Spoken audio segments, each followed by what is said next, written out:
Rezeki artinya pemberian, karunia, given. Bahkan Imam Ali Al-Jurjani menyatakan yang disebut rezeki adalah pemberian, karunia, baik dia konkret maupun abstrak. Nah, kalau demikian soalnya, belum pernah sesaat pun dalam hidup kita ini rezeki pernah berhenti. Belum pernah. Sejak kita bangun tidur sampai kita tidur lagi, kata Mbak Surip, sejak kita bangun tidur sampai kita tidur lagi, bahkan tidur itu sendiri rezeki dari Allah Subhanahu wa ta'ala. Nah, terhadap rezeki yang begitu banyak, yang kalau kita mau menghitung kita tidak akan pernah sanggup menghitungnya, Allah cuma minta satu: syukuri itu. Kalau kamu syukuri, aku tambah. Kalau kamu ingkar, tidak pandai bersyukur, awas, azabku itu pedih. Jadi ayat ini mau bilang nikmat bisa berubah menjadi bencana kalau kita tidak pandai mensyukurinya, termasuk urusan rezeki ini. Itu sebabnya saya katakan orang kaya bisa masuk surga karena hartanya, orang kaya bisa terjungkal ke neraka juga karena hartanya. Syukur apa tidak syukur? Pejabat bisa masuk surga karena jabatannya, pejabat pun bisa terjungkal ke neraka juga karena jabatannya. Syukur apa tidak syukur?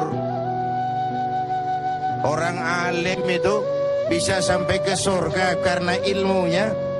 Orang alim itu bisa masuk neraka lebih dulu dari penyembah berhala juga karena ilmunya. Syukur apa tidak syukur? Bapak Ibu hadirin, lalu bagaimana mensyukuri suatu rezeki itu? Mensyukuri nikmat itu caranya dua. Pertama, syukur qauli, syukur dalam bentuk ucapan. Terima kasih ya Allah, terima kasih Tuhan. Kalau yang model begini sih semua kita bisa. Ya Bu ya? Bu, apaan? Model begitu sih kita semua bisa. Yang berat itu syukur fi'li, syukur dalam bentuk perbuatan. Apa syukur dalam bentuk perbuatan itu? Mempergunakan suatu nikmat sesuai dengan kehendak yang memberinya. Itulah syukur yang sesungguhnya. Jadi kalau mulutnya tidak pernah berhenti, ya Allah terima kasih dikasih harta yang banyak, tapi pelitnya 17 setan, itu belum syukur. Itu belum syukur yang sebenarnya. Belum syukur yang sebenarnya. Mempergunakan suatu nikmat sesuai dengan kehendak yang memberi nikmat itu. Janganlah diberikan nikmat tapi digunakan untuk menentang yang memberinya. Janganlah diberikan nikmat tapi untuk bermaksiat kepada yang memberinya. Itu sungguh sesuatu yang perbuatan yang kita tidak tahu diri. Nikmat akan bertambah kalau kita syukuri, tapi akan berubah menjadi bencana kalau kita tidak pandai mensyukurinya. Bapak Ibu hadirin, karena itu bukan cuma uang rezeki itu. Bahkan sebagian ulama mengatakan rezeki itu garis besarnya dua macam, anfus dan amwal. Anfus terjemahan dari diri, kekayaan yang ada dalam kepribadian kita, kemampuan, keahlian, skill, wibawa, otoritas, itu masuk dalam anfus.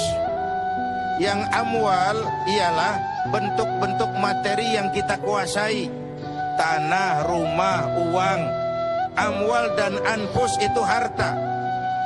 Tetapi dua-duanya bukan tujuan. Dua-duanya hanya sekadar alat untuk mencapai tujuan. Yang alat harus dijadikan alat. Kalau alat dijadikan tujuan, maka kita akan kehilangan tujuan yang sebenarnya. Ayo, saya mau tanya, ibu selama ini memperalat duit, apa duit yang memperalat ibu?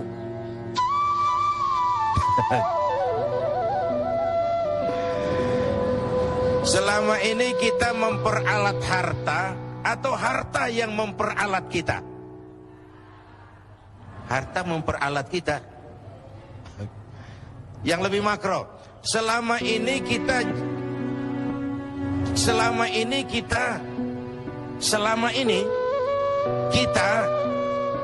menggunakan dunia atau dunia menggunakan kita?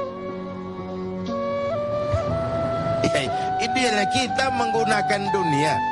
Kita mengendarai dunia dan bukan dunia yang mengendarai kita.